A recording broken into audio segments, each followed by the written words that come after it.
master gland. Do you know why it is called as master gland? As it controls the all the other endocrine glands, so it is called as the master gland. But it is not called the correct master gland is not the correct name, as now it is understood this pituitary gland itself is under the control of the hypothalamus. So do you know the other name of the pituitary gland? Other name of the pituitary gland is the hypophysis cerebri. So the hypophysis cerebri we should have learned in detail in the gross anatomy of the head and neck. So this hypophysis may be asked as essay for you along with the histology and development of the pituitary gland. So this now we will see the parts of the pituitary gland before we move on to the development of the pituitary gland. So the parts of the pituitary gland are two: anterior lobe and posterior lobe. This anterior lobe consists of again parts and posterior lobe consists of again parts. So anterior lobe consists of three parts. You will see this violet color, that is the anterior lobe. It consists of three parts: pars anterior, pars intermedia, and this is the pars superalis. So anterior lobe consists of three parts: pars anterior, pars superalis, and pars intermedia. So just in front of this intermedia we will have a cleft in this pituitary. So this is there is a cleft in between this pars anterior and this pars intermedia. If you see the posterior lobe, it again consists of parts. One is this pars posterior, and two is this infundibulum. So these are the two parts of the pituitary gland, or two lobes, anterior lobe and posterior lobe. As this anterior lobe and posterior lobe you should have learnt in histology, both are very different in functions and in cells, and it is interesting to know the development of this pituitary gland, also very interesting, as it has two different origins of the pituitary gland. So now we will start with the development of the pituitary gland. So development of the pituitary gland, again we have to see this anterior lobe and posterior lobe, they develop separately.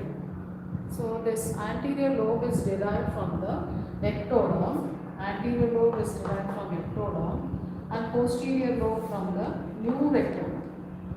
So that's what I was telling, it is very interesting. So both two lobes, they are together having two different types of cells, two different functions, and they develop also separately from anterior lobe from the ectoderm and posterior lobe from the neuroectoderm.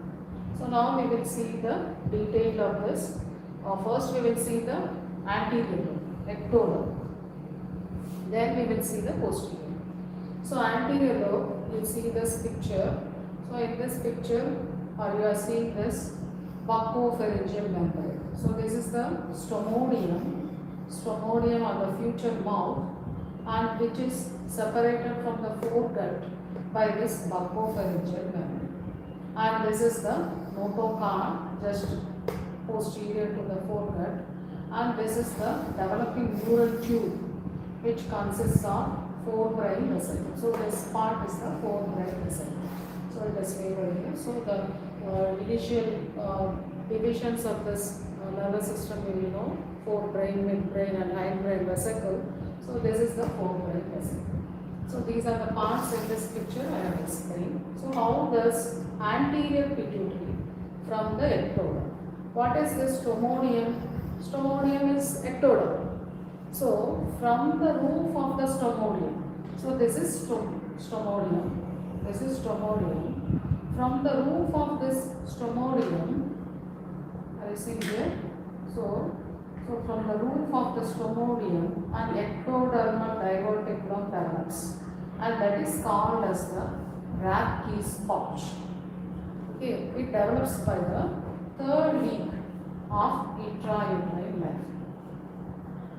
So it is developing as early even before the foldings of the embryo.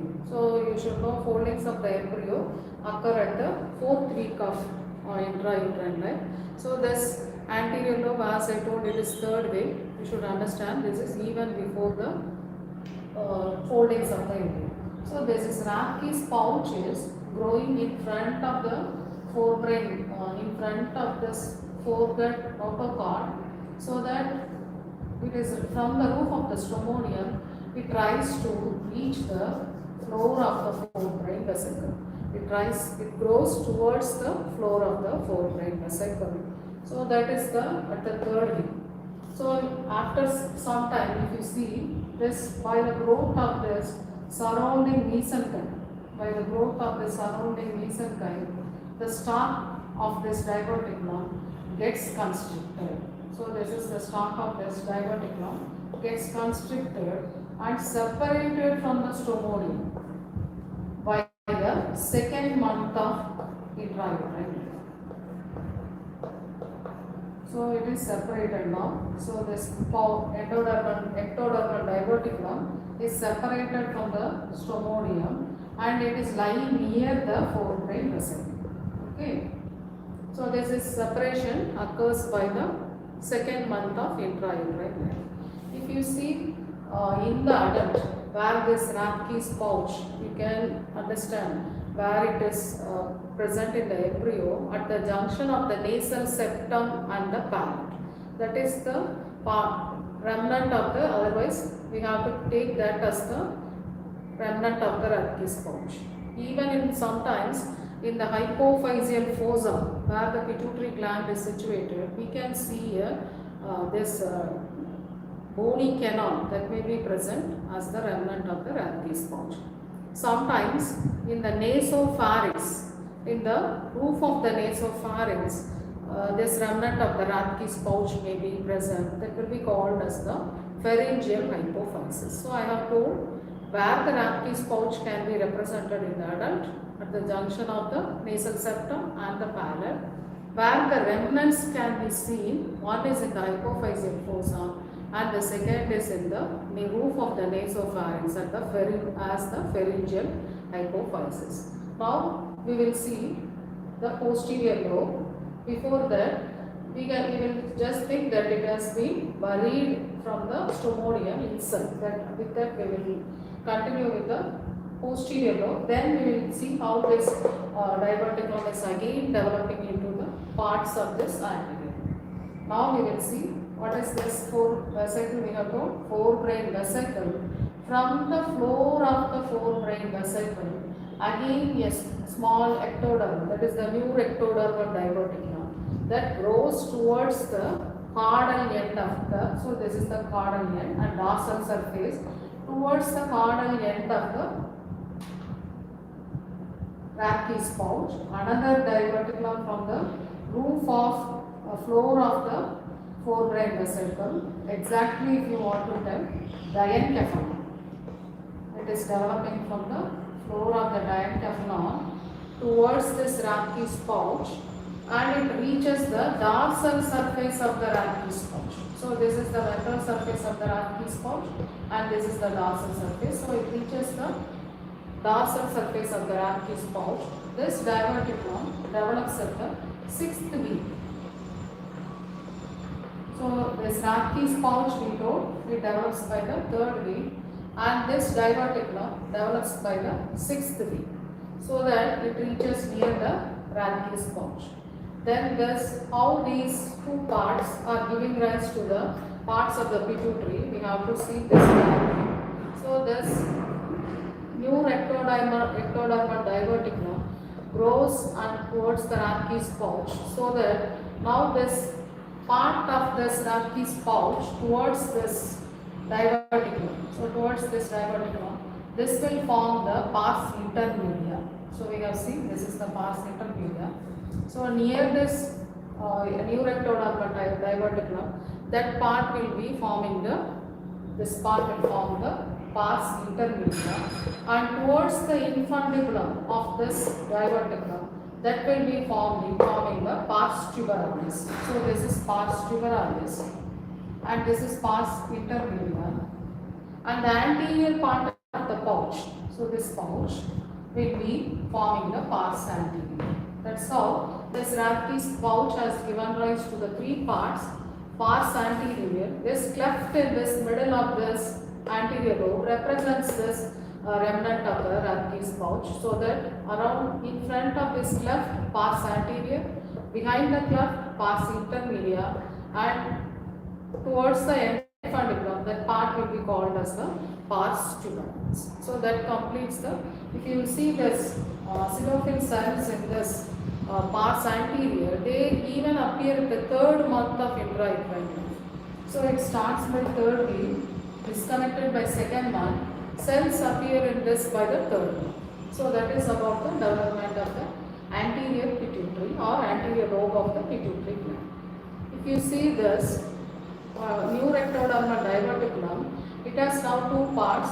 So this part will be called as the pars posterior, and this will be forming the infundibulum. This original stalk of the diverticulum will form the infundibular recess of the third ventricle. So this is the infundibular recess of third ventricle, pars posterior, and this is the infundibulum. If you see this posterior lobe of the pituitary gland, again it is very interesting. If you have seen the histology of the pituitary gland, have you seen any neurons in this posterior lobe of pituitary gland? Even though it develops from the floor of the diencephalon, it does not contain any neurons, only contain the neuroglial cells or the pitusomes, and it is invaded by the fibers of the hypothalamus. So that will form the hypophyseal tract. So even though it is a diverticulum of diencephalon, but it does not contain any neurons, and it is invaded by the P2 cells. So that now both these two parts are lying together.